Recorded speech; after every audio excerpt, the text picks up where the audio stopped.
Good morning, world. Thought we would shoot a little video this morning while the fog and the chill is still in the air. We're at the top of the hill heading down to the garden.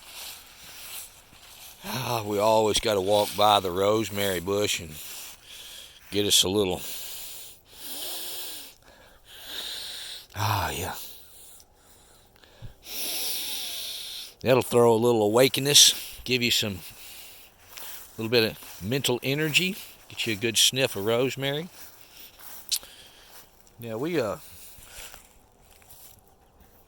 me and Larry Ashley dug up and saved a whole bunch of wild woods onions a number of years back, and I've got them in pots around the place, and in this I planted 50, 60 seeds or something more than that. And anyway, they're starting to pop up. If y'all can see the little bitty green stalks there, that's an onion. And it tops out. It's a small onion, but it's a native from the forest. We're going to see what we can do with it. All the golden scuppernong's lost all their leaves for the winter. They'll flush back out in the spring. Produce me a crap load of grapes. My nemesis. I run into the big old spiders all the time. I try not to mess with them, tell you the truth, but I will take a few of them down. And last couple of persimmons left on the tree. Birds was messing with them for a while. Now they're not there. Slide by the unused woodworking shed.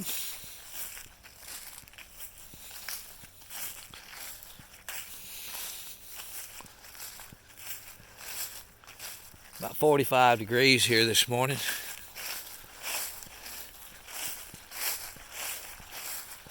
And I've dug into just messing around looking at the breakdown of my big compost pile.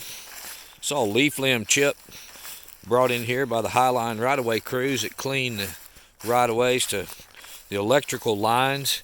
They come through every couple of years, and I've made friends with a couple of the crew chiefs, and they now bring me all of this, and this is all breaking down really, really well.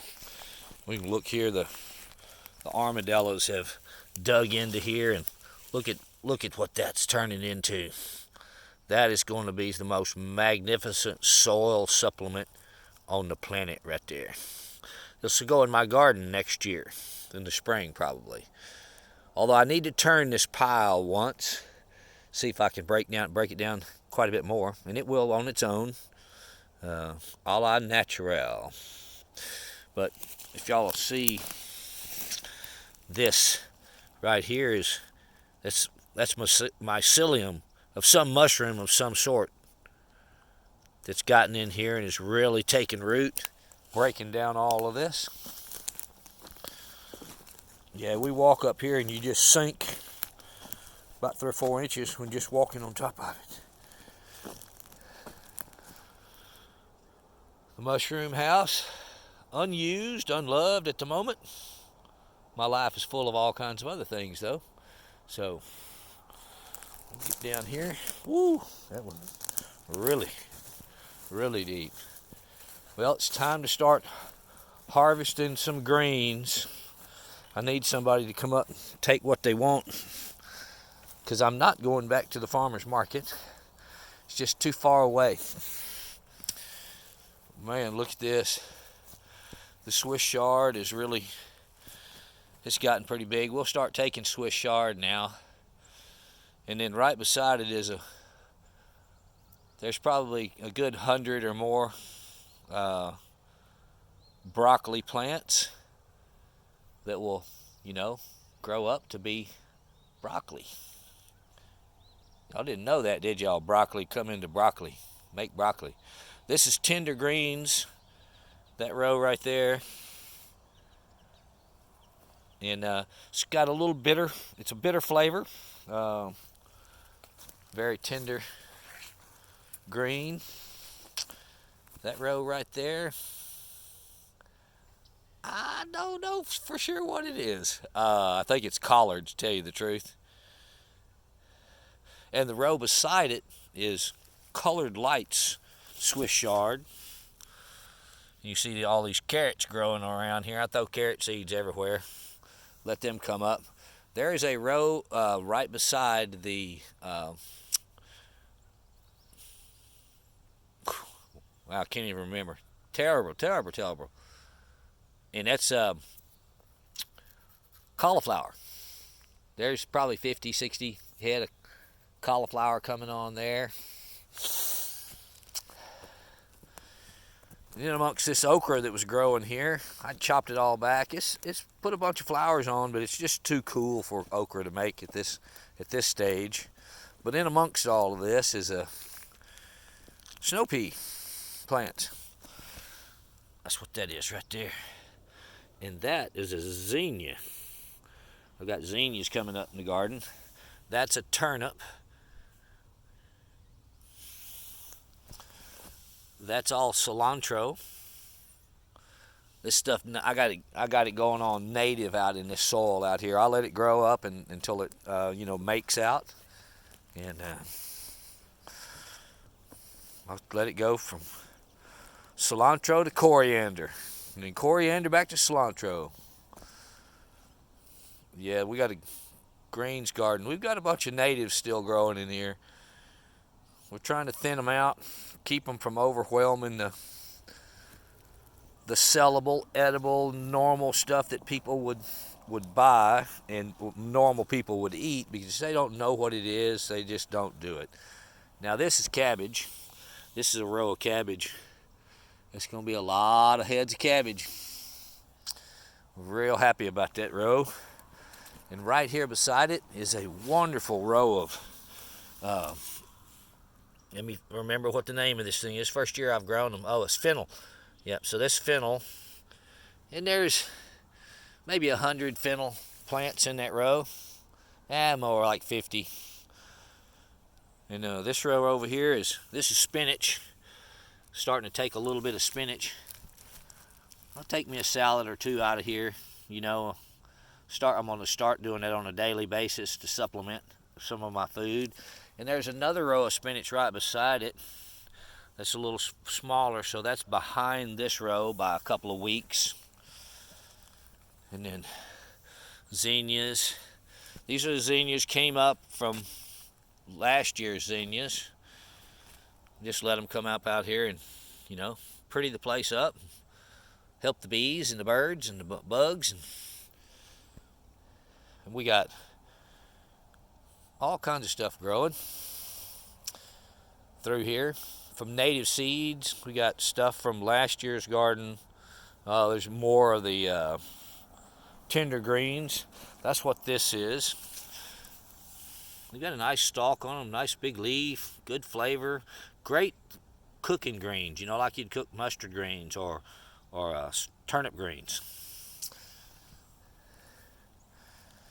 That row over there is turnips, turnip greens. And I need to thin that sucker in the worst way. But, hey, life just does what life does. And we do what, see, all of this is down here. This is all native, came up from last year's seed on its own.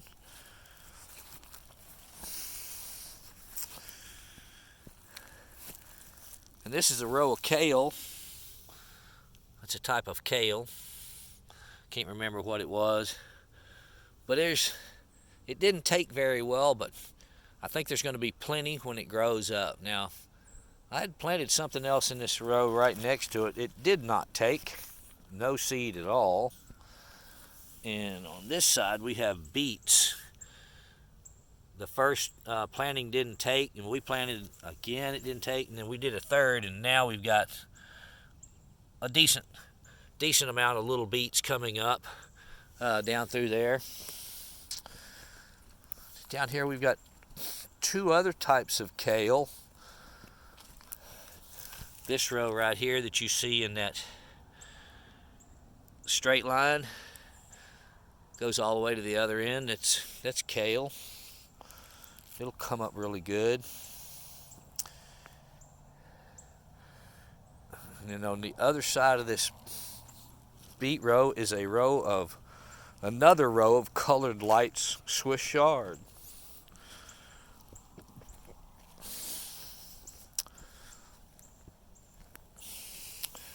That's what this row is right here.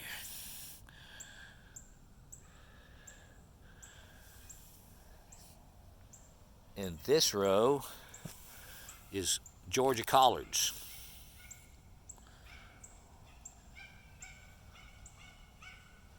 Now I got a pestle of dogs chasing my rabbits. We're gonna have to run them suckers off. Mike, Amy, your dogs are here again. You better tighten up. And we have one more row of spinach. And it's leaving later in planted. But this is probably the most row of spinach that I had. It took from end to end, so 75 feet of spinach. This row over here, I didn't plant it. And the last row next to the fence, I did not plant it. That's all cilantro, and we have quite a bit of lemon basil from last year's crop. That's lemon basil right there. That's lemon basil. We got thousands and thousands of lemon basil plants in here.